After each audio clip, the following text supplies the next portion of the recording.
We need to be there. Listening is not the same as waiting for your opportunity to speak. Allow the person to describe what hurts. You do not need to agree with every conclusion, but you can acknowledge their emotional experience.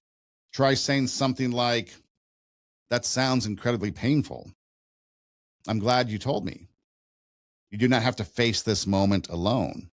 I'm here with you. I may not fully understand everything you're feeling, but I want to understand." Avoid immediately giving a speech about how wonderful life is. Avoid debating, avoid lecturing, avoid expressing shock. Avoid saying things like, "How could you do this to your family? Other people have it worse. You have much to live for." That type of dialogue is just not helpful in these type of situations. You don't want to say suicide is selfish. You need to snap out of it. These statements may increase shame or cause the person to shut down. The 988 Lifeline recommends listening without judgment, being direct, showing support, avoiding lectures, and refusing to keep a suicide plan secret. So if they confide in you their suicide plan, seek help. Step 3, keep them safe. When danger appears immediate, do not leave the person alone. Stay physically present and arrange for another responsible, caring adult to remain with them. So you stay with them or have somebody that's responsible and caring stay with them. Contact 988 together. Call 911 when services are needed for imminent danger or when someone has already taken action to harm themselves. Temporarily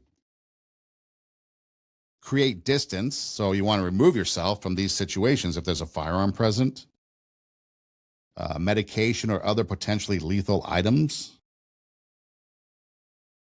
Things like that need to be done carefully and lawfully so that you yourself do not get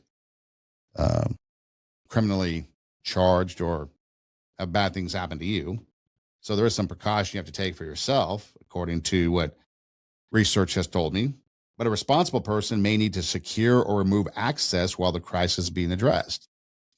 If the person has a firearm and they're waving it around, that might be a time to remove yourself and call 911.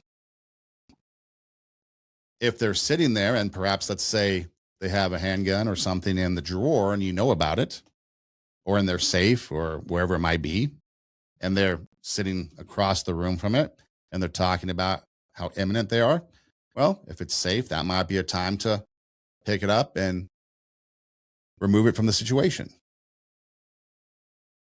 And maybe because we're having this conversation, maybe you'll actually reach out and do research with other experts, and maybe you can find out exactly what to do in these situations. Because sometimes these conversations, I'm not providing you with all the information. We're just having a conversation about awareness and what we can do and offering up some things. But then maybe you take this information and you go investigate further because we only have so much time.